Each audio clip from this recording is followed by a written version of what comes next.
તો આજ તો અમારા પ્રકાશભાઈ છે ને ખીજને ચડી ગયા ઉપર.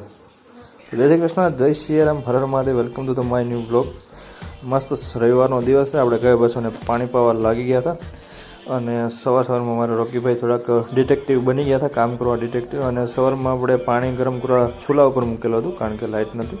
નાહી ધોઈ અને મસ્ત આપણે નીકળી ગયા ઉના બાજુ, કારણ કે આપણે રવિવારે થોડુંક કામ ચાલુ હતું તો ઓફિસે જવાનું હતું. તો ઓફિસે મસ્ત ત્યારે વચમાં રસ્તો વ્યૂ આવતા હતા તો થોડોક આપણે વિડીયો શૂટ કરી લીધો. ઓફિસે પૂગ્યા તો અત્યારે મસ્ત ગરમા ગરમ ભજીયા બનતા હતા, ફાફડા.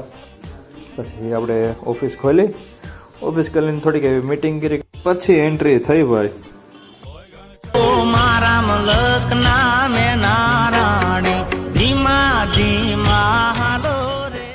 તો ઓફિસનું કલાક બે કલાકનું જે કામ પૂરું કરીને ઘરે આવી ગયા. ઘરે આપણે પડદો બાંધવાનો હતો, જે ફરજામાં લગાવેલો હતો તો એ બીજો નવો પડદો બાંધી દીધો કારણ કે ત્યાંથી પાણી આવતું હતું. તો એ બધું કામ પૂરું કરી અને ગાયો ભેંસો માટે આપણે નિરણ લેવા આવી ગયા. અને આ બધી નિરણ આપણે ઘરે પહોંચાડવાની છે. નિરણ ઘરે પહોંચાડી અને ગાયો ભેંસોને દોવાનું કામ ચાલુ કરી દીધું. ને જેને એમ લાગતું હોય કે દૂધમાં બહુ બધું મોંઘું મળે તો આ વિડીયો જોઈ લીધો, કારણ કે એટલી મહેનતે દૂધ આપણે આવે છે ત્યારે દૂધનો ભાવ નક્કી થાય છે, બરાબર. તો આ બધું કામ પૂરું કરી અને આજે રવિવારનું કામ હતું તો એ થોડુંક બધું પૂરું કરી દીધું. તો મળીએ કાલે એક નવા વ્લોગમાં. બાય.